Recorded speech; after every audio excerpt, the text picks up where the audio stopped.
Which comedians was he shitting on when he said your friends aren't funny? I don't know. Not to make it awkward. Listen, he Why said that. Why would he do that? What is drive? Is that your shirt? Drive fast, all gas, bro. Where's mine? Give me one. I don't. You drove me a Tesla. I like those. But I like the way it looks. What does it say in the back? Anti-electric vehicle club. Oh, how dare you?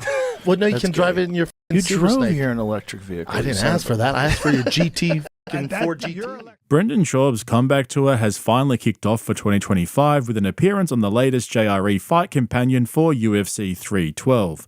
He was joined by registered sex offender Brian Callen and former UFC welterweight champion turned top 250 comedy assassin Matt Serra. Seriously, when the funniest guy in the room is a 5'6" bald dude on TRT with violence in his DNA, you know there's something going wrong. And I'm not talking about Rogan here either, but by far the funniest thing about Rogan's live streams is how Jamie has turned off the live chat. There's absolutely zero doubt in my mind that it's mostly to do with the fact that everywhere on the internet Brendan goes, he gets trolled in the comments. Even after the stream was finished and Jamie took it down to edit a few bits out before uploading it as a video, the comment section was going hard. Love how Brendan Schaub can be so wrong so often with confidence. Schaub's self-awareness is almost as good as his MMA career. Always love listening to Brendan talk like an expert, then be wrong about everything. Brendan's podcast logic. 1. Agree with the person talking. 2. Repeat person talking. 3. Number 1. It's a good vibe with 3 comedians and Brendan Schaub. Schaub is so bad, and he's moving to Austin to be closer to Daddy Joe. Yep, that's right. Brendan confirmed in this episode that he is in fact moving to Austin. More on that later though, because seeing Rogan and his buddies getting so worked up over the comment section is some of the funniest shit you'll ever see. When it comes to interacting with their fans, nobody comes close to being as sensitive as these green room murderers. Remember last year when Brian Simpson just wanted to see what the internet thought about the controversial split decision between Gamrot and Dan Hooker at UFC 305, but got absolutely shut down by Rogan Hinchcliffe and Brendan Schaub. Split decision. Oh, y'all don't do live comments? What? What are you doing with this? Stop. I'm on YouTube. Let's be with You don't want to do that, the people man. in the room. Let's not connect with folks outside that No? have nothing to do with What are us. you doing? No. You're watching us on YouTube Yeah, right what are you doing? I'm just keeping up with the zeitgeist. What? Yeah, don't do that. You don't wanna do that. Don't do that. Not while there's 3 other people in the room and we're also on YouTube. No. Were you just watching you on YouTube right now? Yeah, bro, this is ridiculous. You want a mirror or something? Look, guys, we all making too much of this. Put it to 3. see who agreed with me. Oh, You were don't- about to be don't- watching don't- you, No, you don't watching do that. you. Don't ever let them know you're doing that either. Well, y'all are more famous than me. That doesn't bother me. It doesn't matter. It's like you're dealing with crazy people. Yeah, you'll But stay as what was famous your as you are. opinion? You keep doing that. Also, you're doing it while you just hang out. Yeah, it takes you out of the moment. But, Yeah. what was your take on it? What I missed? I was right. You were wrong. 1, 2, and 3. A split decision, though. Yeah, I said split.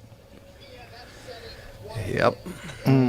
I actually agree with Rogan about staying in the conversation. It is kind of weird to have your laptop out while you're on JRE on a live stream to read the live chat. He could have just asked Jamie to check what people were saying on Twitter or whatever, but the cope from Rogan and Tony calling their fans mentally ill and crazy is so fucking wild. These guys will sell anything and everything to their fans with a straight face, but when it comes to the live chat and comment section, all of a sudden their fans are crazy people who shouldn't be heard under any circumstances.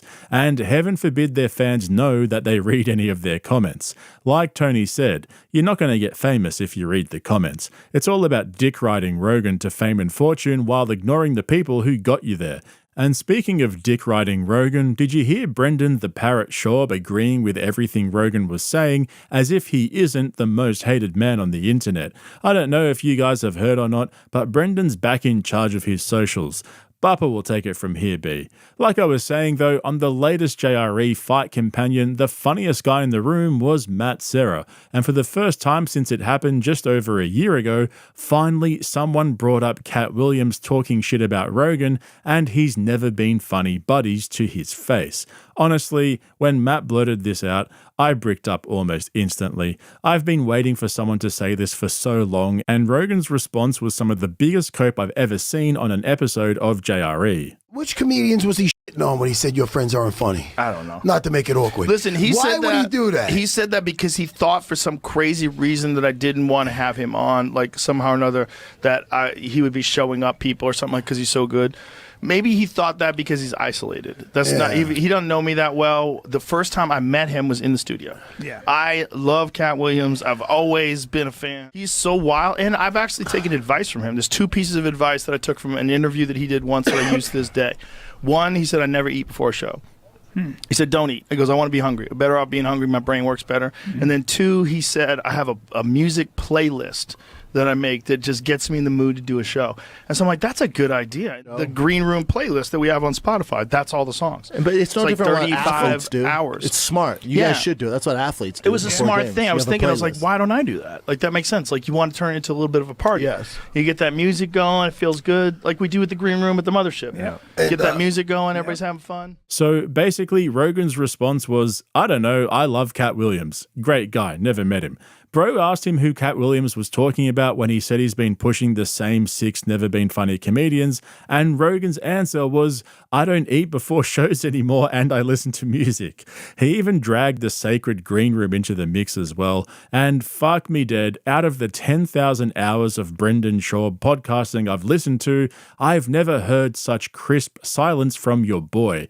Bupper and Brian got real quiet for a minute there, but for someone who insists on promoting the most dogshit comedians in America on his podcast, Rogan hates it when any of them get their flowers when he's in the room. See, Rogan's the John Wick of comedy assassins. He's the queen bee of the hive, the tallest, funniest comedian alive. So when Matt was passing on a compliment to Brian Callen, Rogan changed the subject real quick. I want to give you a compliment. Longo, who doesn't give compliments? I don't know where the he saw you, but he said, I was fucking dying the whole time, dying. That was a good show. You killed him. Yeah. You I loved it. Hey, that this guy, was a stress factory. in Jake Jersey. Matthews, I'm very high on this kid. I like him too. Very, very high on this kid. Oh, are we He's starting elite. now? Is Yeah. this the main card? Rogan and Callen have been friends since the 90s, but man, Rogan likes to shut him down. Imagine if that were Shane Gillis. He'd be giggling and smiling like a high school cheerleader crushing over the quarterback. And I've heard people say this so many times.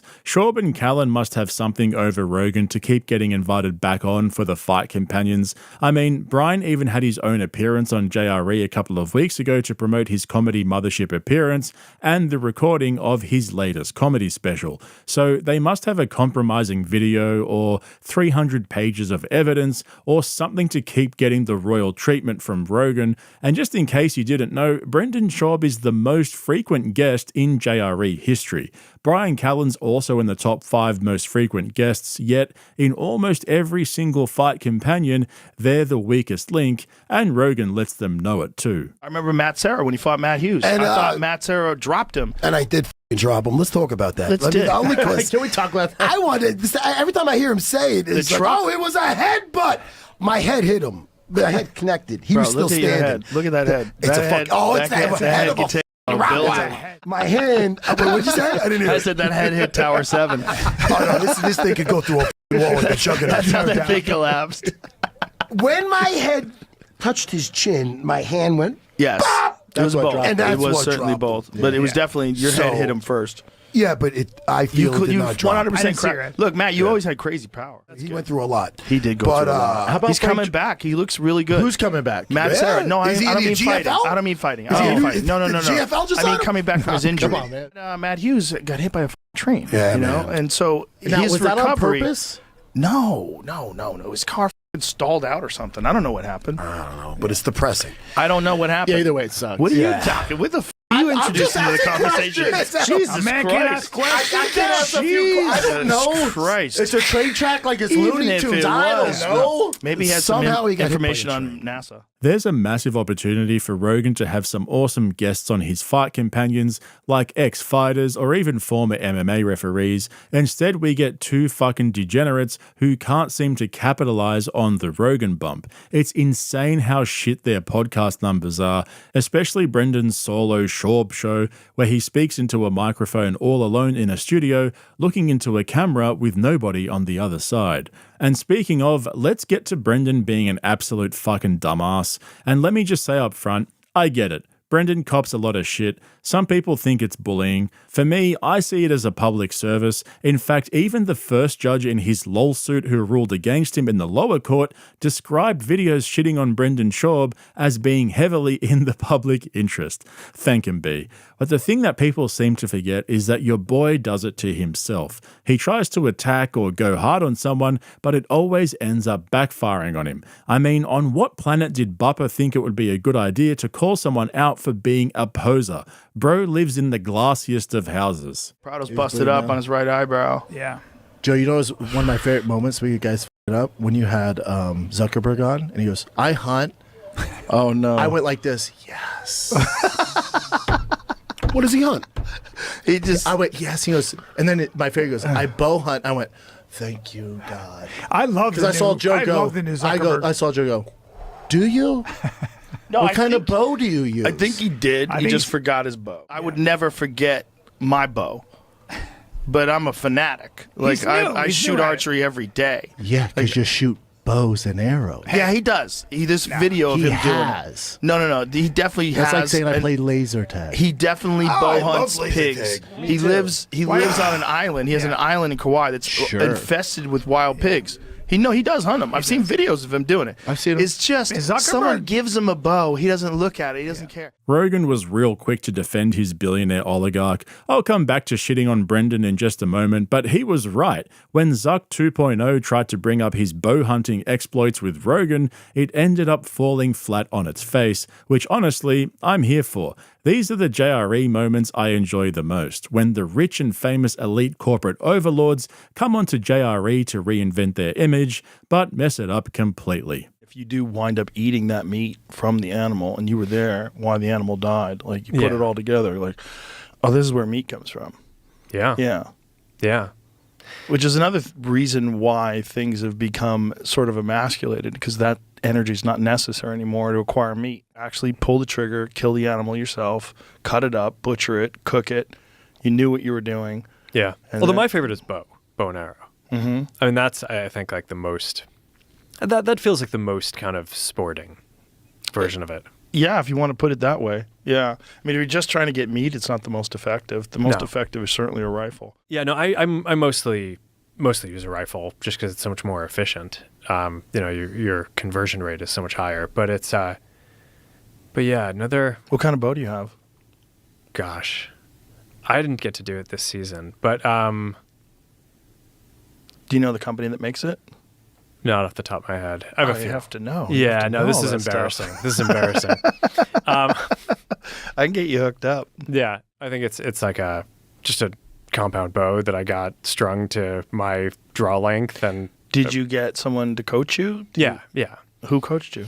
It's basically a bunch of the guys who help run security around the ranch. Okay. Bro was planning that moment for months, only to come on and completely bomb. Someone definitely got fired over that one. But now that Dana White's on the board of Meta, Joe's got to bend over and let Zuck have his way with him, to support the cause. However, we can't let Brendan off the hook here, because later on in the podcast, he would also become a bomb expert when he tried to flex his hatred of electric vehicles on Rogan, completely forgetting that Rogan had just taken delivery of a custom Tesla Model S. And just like Zuck, Brendan had been waiting for this moment for months. Finally, Rogan acknowledged his shitty little YouTube channel that hasn't broken 10k subscribers, called Drive Fast All Gas. Well, it actually started out as Toontown, but Brendan allegedly received a seasoned assist from Disney, so he changed the name to Drive Fast All Gas, which makes more sense when you read it as an acronym. What is drive? Is that your shirt? Drive fast, all gas. Bro, where's mine? Give me one. Come on, Jim. You drove me like a Tesla. those. I don't like know. those. But I like the way it looks. What does it say in the back? Anti-electric vehicle club. Oh, how dare you! Your electric vehicle is something else, though. I'm a little jealous, and I'm not in the car. But like I was telling you, I didn't. My thing was I was so angry at Newsom trying to ban combustion engines. Yeah. Like fucking had so much anger, but now I'm moving to Austin. It's kind of leaving. Good. Tesla's got a factory here. I know, and there's Get yourself Americans one. get- I'm getting one. Get yourself a Cybertruck and put the Fighter and the Kid logo all over.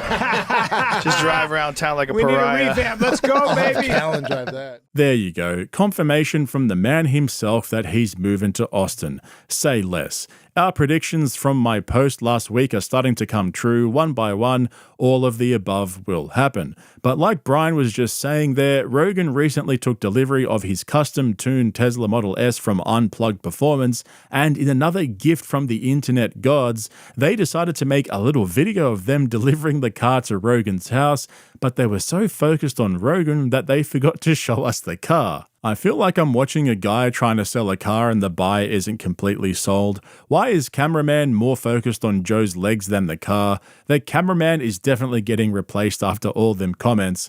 Terrible cameraman.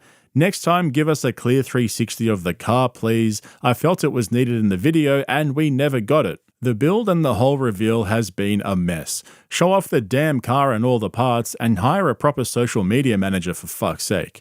Joe's legs are made out of carbon fiber. And so after getting roasted for fangirling over Rogan's legs, they ended up posting a comment addressing all the backlash. We appreciate the constructive criticism on wanting more footage of the car and a 360 view.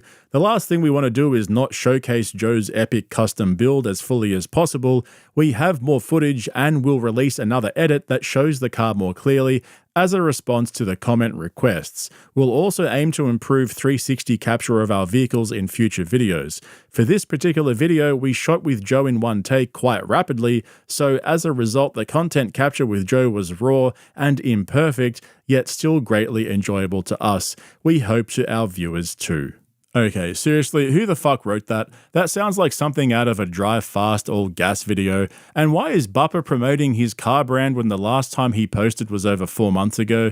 What are we doing here, B? But in all honesty, I'm so ready for Brendan's Austin, Texas arc. If you thought Tony Hinchcliffe's boots were cringe, wait until you see Bupper when he settles into his new digs up the road from Papa Rogan. He's going to become a gun expert, buy a Cybertruck, and try to pierce it with a bow and arrow. Him and Chin will start posting barbecue videos. Oh man, it's going to be a peach's delight. Just don't ask Bupper to point out where Texas is on a map. If you're the first find the main card, you're there to finish. Well, also, he's trying to make a name for himself, and he's in Australia, home country, the whole deal. Prado's in this. That's where fight, he's from, right? You have to have your hometown boys when you have a fight on a card in the motherland. That's why poor Strickland going back there. Yeah, back but with the Trickus is judges. from South Africa. Same It's kind of area. neutral ground. The same area. That's Same area. hilarious. It's Same similar, area. similar. Oh, yeah, it's Just Pretty different close. continent, but you know what I mean. Totally close. I just yeah. closer than in Vegas where Strickland is. Yeah, not much. Brendan really has absolutely no geographical awareness of the world around him. Now, I believe they're on opposite sides of the globe. They are. One. It's like this, right? Yeah. It's like this. Yeah. Santa lives Yes. here. Ant Yes. and ant. Polar bears live here. Yeah. Santa doesn't want to get eaten by polar bears, so he's up here. That's how you remember it. Yep. Polar bears are down here. Yep. Then why do they show polar bears at the North Pole? Because polar They also bears show 'em are drinking because Coca-Cola. polar bears are They in love the, that. because polar bears are in the Arctic. Yes, Arctic. And the Arctic would And they be look the similar. North Pole, and Antarctica is the South Pole. Make sure I'm right about that. I think we all learned something here today. Where's Sure, I'm right. where's the North Pole?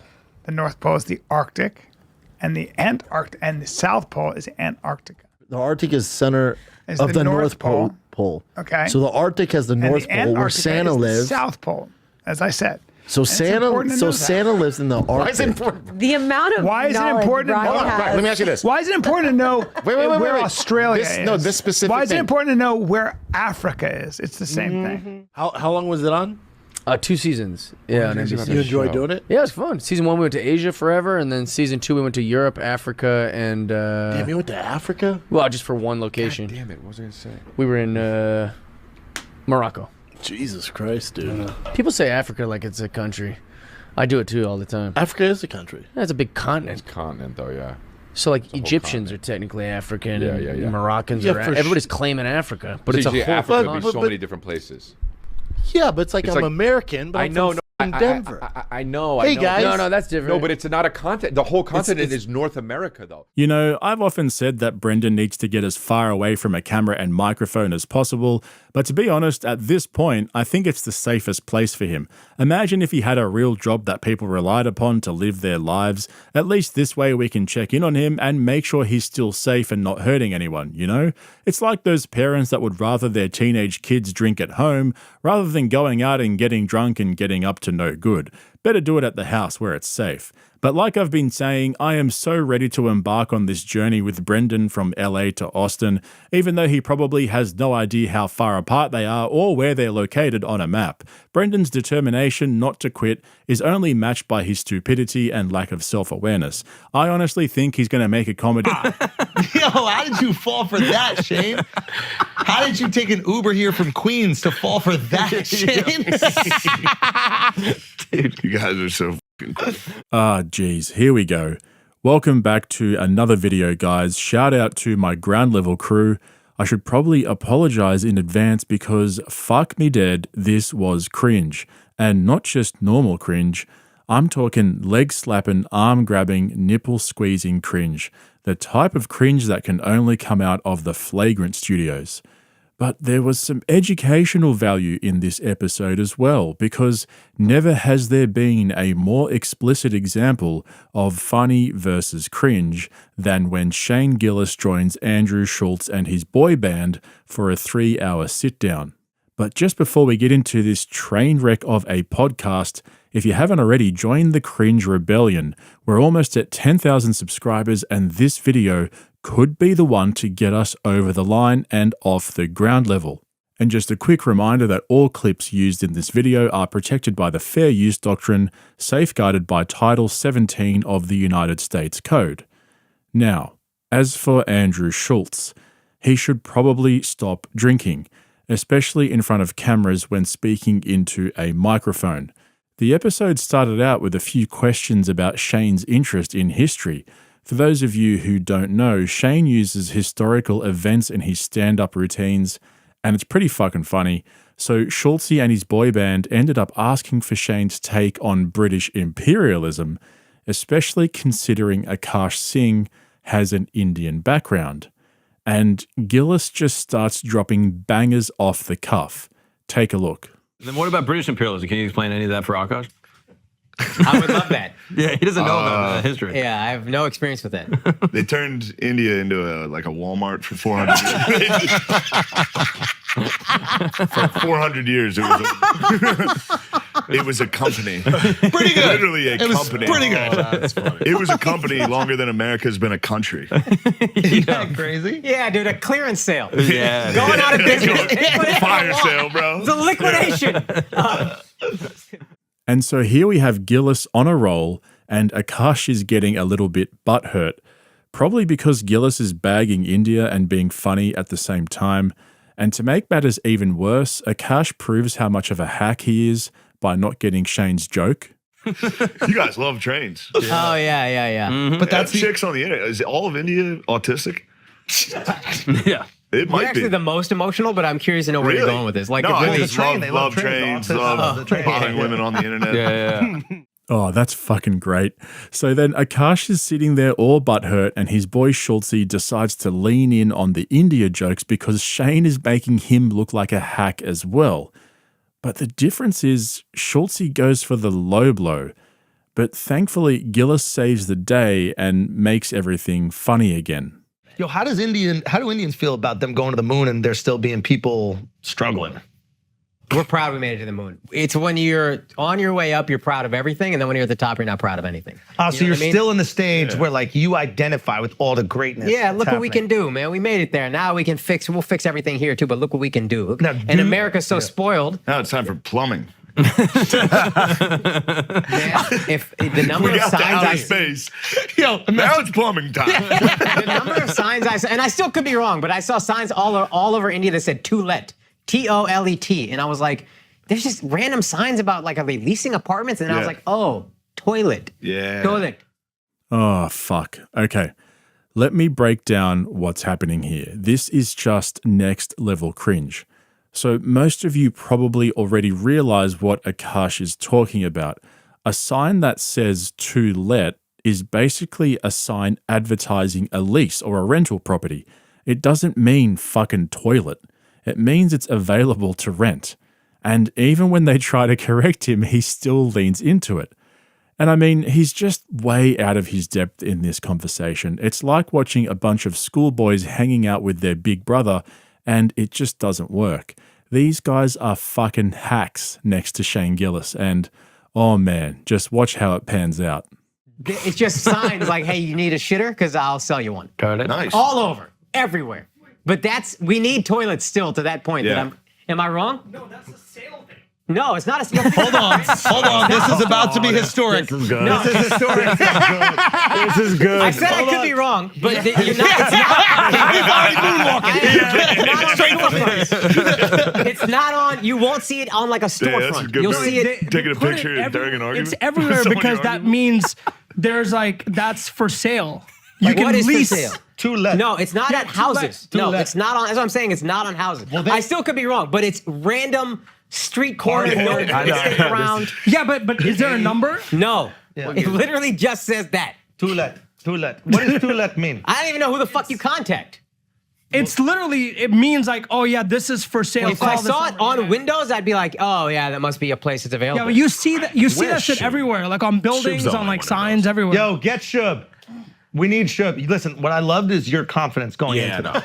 That was my favorite. He had moon confidence. You saw it? You did have moon confidence. Yeah, he had I said I could be wrong. Nah, he started moonwalking. No explanation. It just says to let. Oh shit! It's the lease.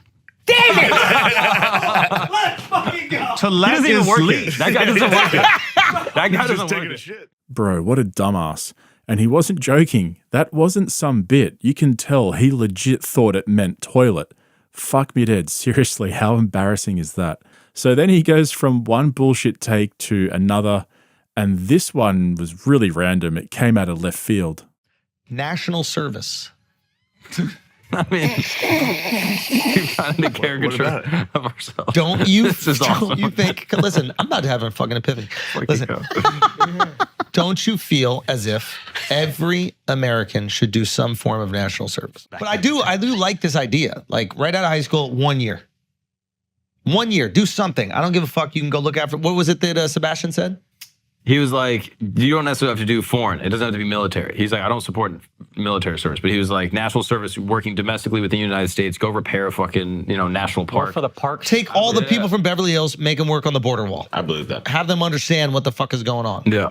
But we know if that was in place, then all the rich people will have their kids just like, you just have to go to some easy place. They're always going to do that, but at least we get an idea of what. I think you should make some sacrifice to be part of the country. It's very easy just to accept all the beautiful things that it has. And I think if you just put a year of your life. I wish I did it. My dad did it. I didn't do it, and I regret it now at 39 years old. 18 and 19. 18, 19. So look, here's the thing. I don't actually have like a firm position on what he's saying here, but the fact that it's coming from him is just so fucking cringe. Schulte would literally be the last one to offer up his time in service of his country. He's a spoilt brat who likes to get high in the middle of the day and pretend that it's a podcast. And the funniest part is, there's absolutely nothing stopping him from volunteering his time and efforts in service of his country. Like you said, it doesn't have to be in the armed services. It could just be domestic. Millions of Americans volunteer their time to their communities every week. So if you're so passionate about it, Schultz, what's stopping you from doing something about it right now? But seriously, imagine Schulte rocking up to the armed services to sign up, wearing his short skinny jeans and cute skate shoes. Well, these days, maybe they would sign him up. He's probably onto something here. But anyway, after all that, he tries to pin down Gillis for being a diva. And I thought this bit was really telling because instead of outing Shane Gillis for being a princess, what it really showed us is just how petty Schultz and his crew really are. Basically, they're trying to get Gillis to admit to being demanding, and it kind of backfires on them. What is your one bougie thing? What is your one thing that it's like? That's a great question Yeah, for I'm you. a little bit like I wouldn't want people to know. I'm a little bit I don't embarrassed. care if they know. I have first class flights. Have to do first class so you can read your Steinbeck. I was really impressed with that. Shut up. Okay, but what's the other bougie expense? Is it like, okay, obviously the comfort of first class. Is there anything you're like, ugh, I didn't know that I was this guy, and then you experience it and you're like, now I kind of have to be this guy? No. Really? No. Hotels, you don't care? You don't have to stay at a nice hotel? Hotels. Okay, so we're going to find a lot of a things. little. But no, it was like, I thought I was like, I don't care where I stay. And then I got in the worst hotel possible. And it's like, no. I like called my manager and I was like, all right, what the fuck? Yeah. Yeah.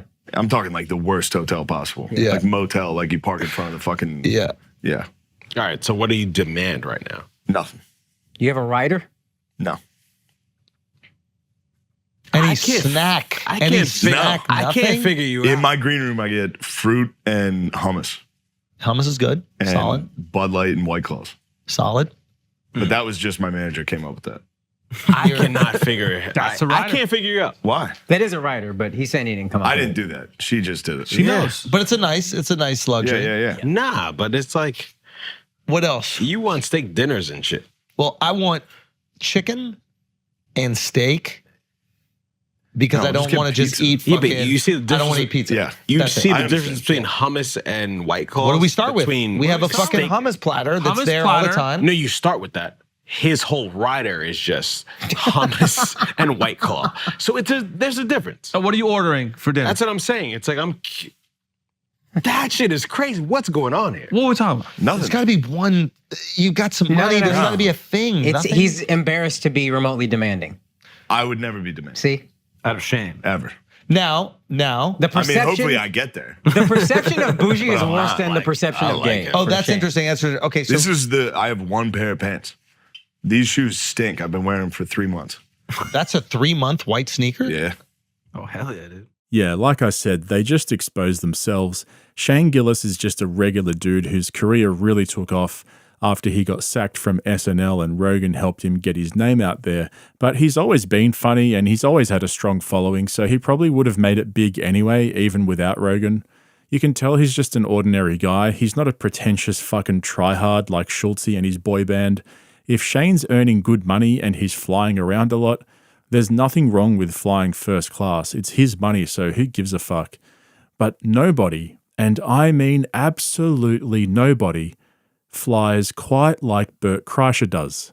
I remember one time we pulled up and the line to get to the airport was, I'm talking, it looked like someone lit up a Christmas tree house. It's just a string of lines, right? Mhm. It was Bunch all of the way down animals. Sepulveda. And we pulled around and we missed all of it. We pulled to the totally other side of the airport. You go in, you sit down, you have a few drinks, you get there an hour and a half. You can get there 5 minutes before your flight, and then they'll grab They'll you. escort you. They take your ID, they check you in, they check all your luggage, then they grab you, they take you through their TSA. So there's no line. It's not a line at all. You walk in, they put you in a 7 Series BMW or a Escalade, and they drive you on the tarmac over next to the plane, and then you enter the stairs.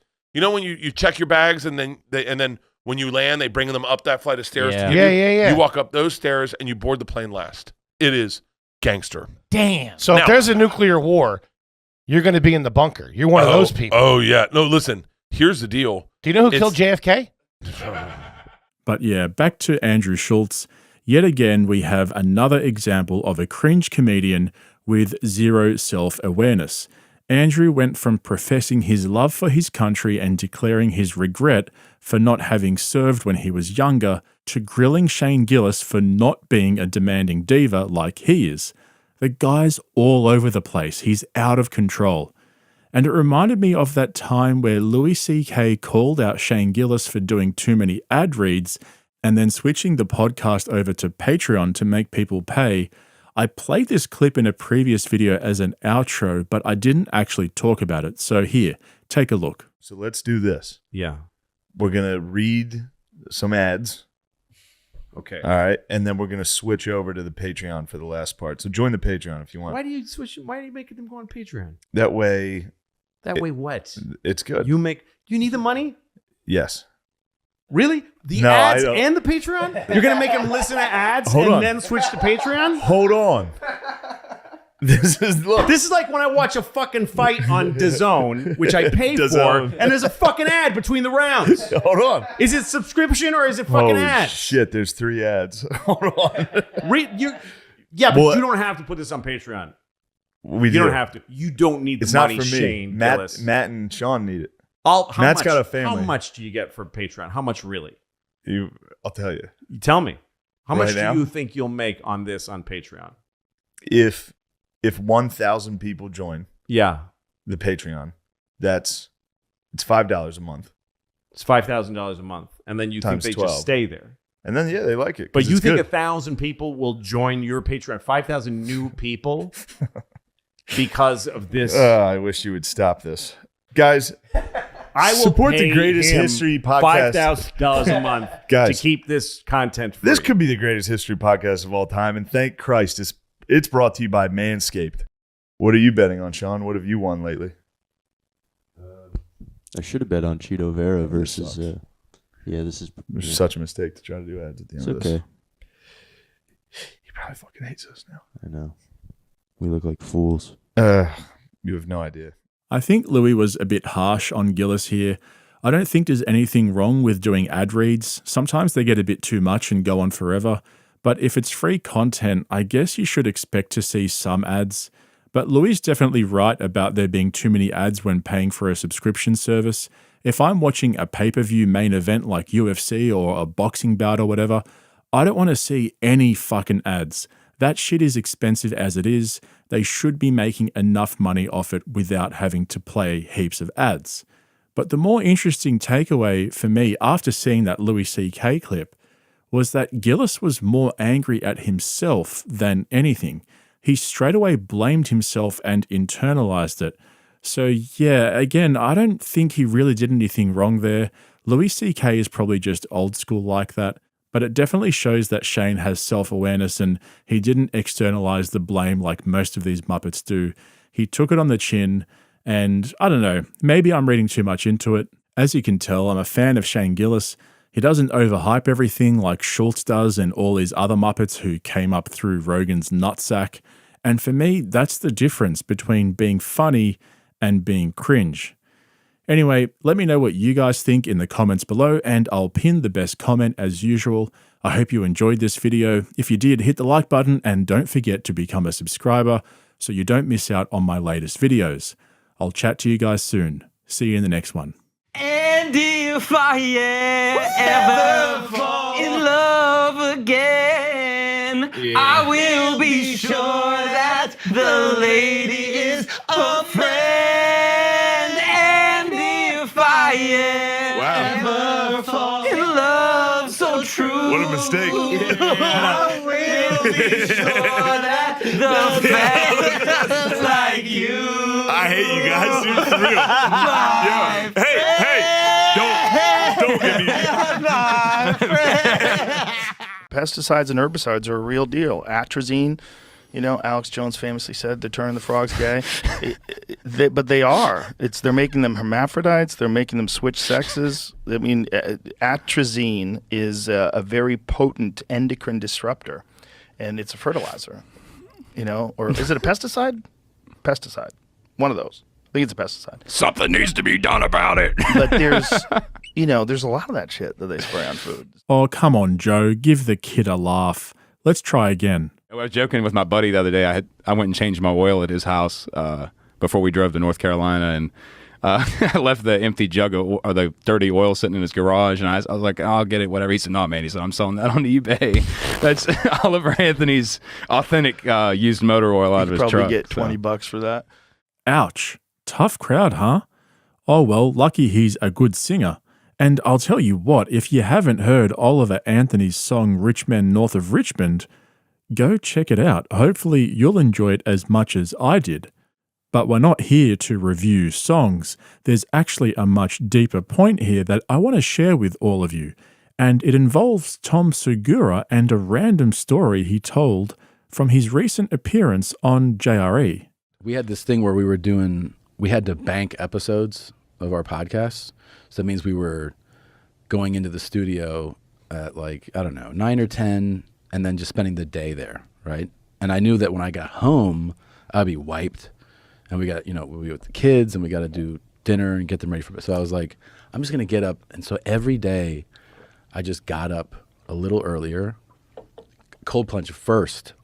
So it's like that was my morning coffee. It's the first thing I did. Wakes you right the fuck up. Right the fuck up, and then right to the gym. And so that I would arrive at the studio in the best mood. Yeah. Just like really in a great mood. Yeah. And then I would zip through the day, and I mean, even they were like, "Wow, you're like nice," like the staff. Like, dude, it's like if you could take that in a pill form, it would be the most popular pill in the world. 100%, no question. Yeah. Yeah. So what on earth does this story have to do with Oliver Anthony's rise to fame and his recent appearance on JRE? Stick around, this could get interesting. But just before I lay it all out for you, make sure you're subscribed so you don't miss out on any of my videos. We're the fastest growing rebellion against podcast cringe on YouTube. As always, shout out to my ground level crew. We're on our way to 10,000 subscribers, so jump on board to join the rebellion. Now, back to Oliver Anthony. He's been uploading his own songs to his YouTube channel since May of last year, and recently one of his songs went viral, due in part to Joe Rogan reposting it on his own socials. And then he found himself in the hot seat, sitting right opposite the little man. And what a breath of fresh air. This kid is authentic. He's raw, and he's got talent. And he wants to do all of it on his own. If you had a song just about love that resonated like that, it would be almost impossible to hate you. But you have a song where you're talking about how people are fed up with shit, and it obviously resonated. I mean, I've seen songs go viral, but that's pretty bananas, son. Your shit went to the moon right away. And God, I'm not sure who sent it to me. I'll have to find out who sent it to me. Because it's one of those things where, like, once one person sent it to me, then it was like dozens of people were sending it to me. It's funny because originally that song wasn't really even in my top 5. Like, it's not normally the type of song. I've written songs with similar messages, but as far as that sort of, like, I guess anthem format is what people are calling it. It's like an anthem. Like, that's not something I would normally write, but it's an unlikely anthem. Yeah. Insane times. It would be an unlikely anthem. Yeah, I had no idea that song would react the way it did. So the themes of his song Rich Men North of Richmond are centered around poor economic outcomes for the everyday man. Bullshit pay, nothing to eat, the dollar ain't shit, each dollar is taxed to no end. But he also sings about child trafficking, minors on an island, the obese milking welfare, and the elites who want to have total control. And I think it's fucking brilliant. But what's even more impressive than his song is the man himself and his journey to get where he is today. Like when I decided I was in it to win it and I really wanted to make this thing happen, it was probably probably May of last year when I uploaded Ain't Got a Dollar. Or it might have been Rich Man's Goal was the first one I uploaded on YouTube. But that's when I decided, like, all right, I'm doing this thing. But yeah. So you were just smoking too much weed, drinking too much, and just procrastinating. Yeah.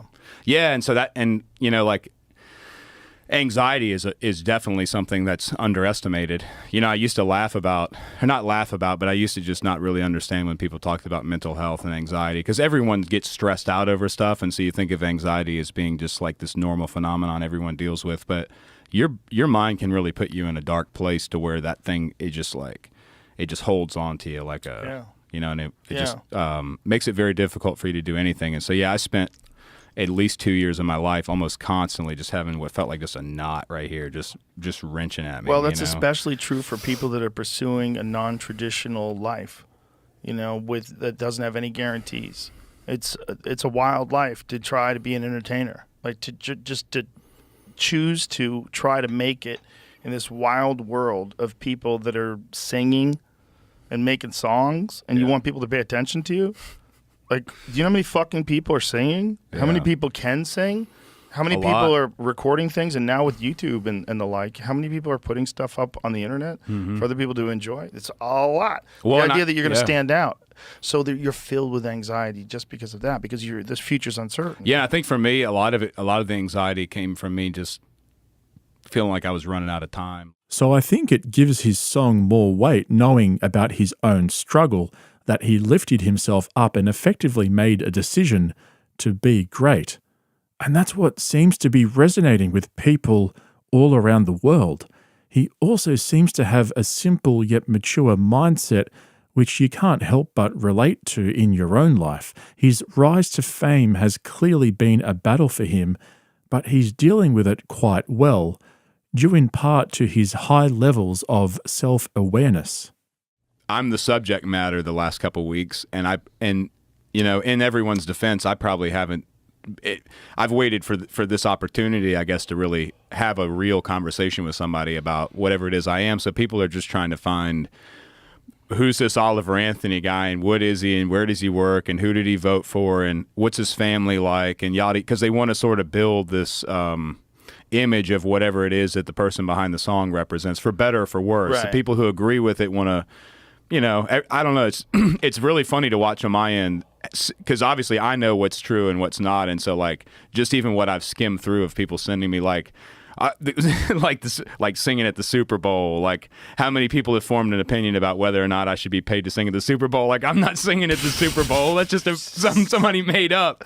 But you know, there's been hundreds of hours of people's time wasted probably talking about all these little like things that don't even exist. It's just somebody made them up and put them on the internet, and so I'm just letting them ride. I think it's great. It's wild. I just think it's great, like that. At least the last couple of weeks, I've been able to entertain everyone and get everyone's mind off like all the other horrible stuff that's going on in the world right now. Like, at least everybody can have a good laugh, you know. So. And finally, now that he is well known and has more money and resources, he's under no illusion about his own self-importance.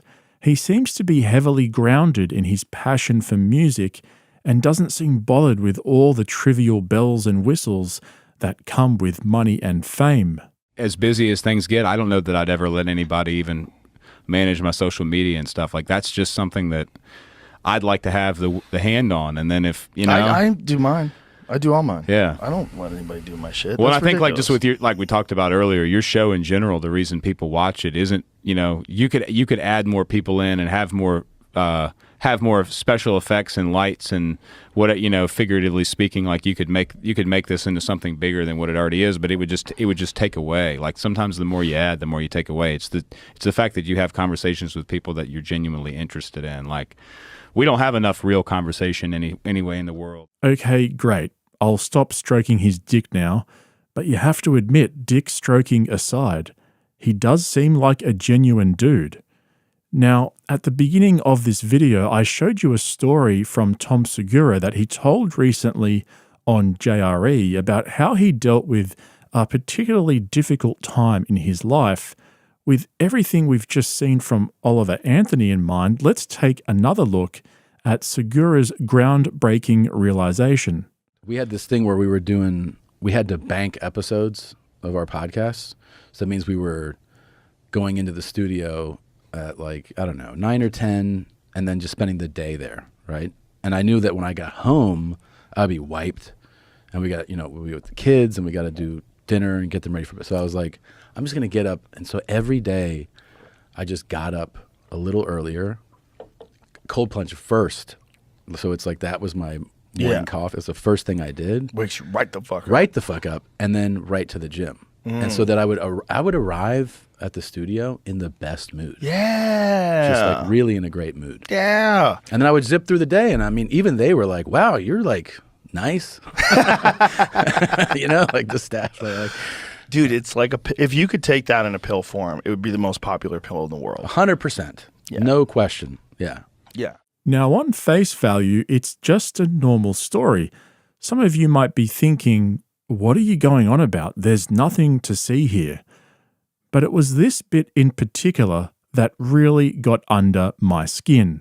So that means we were going into the studio at like, I don't know, 9 or 10, and then just spending the day there, right? And I knew that when I got home, I'd be wiped, and we got, you know, we with the kids, and we got to do dinner and get them ready for it. What Tom Segura just described there is having a job. like most of us do. He literally just described rocking up to his studio at 9 or 10 a.m., where he has staff who work for him to record some podcasts and then finishing up after a day's work to go get the kids from school and do dinner and get them to bed and all that. And he did it for a couple of weeks or so. What the actual fuck?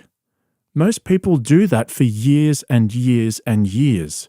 But when Segura has to do a normal day's work like most of us do, he's unbearable unless he has his cold plunge and hits the gym.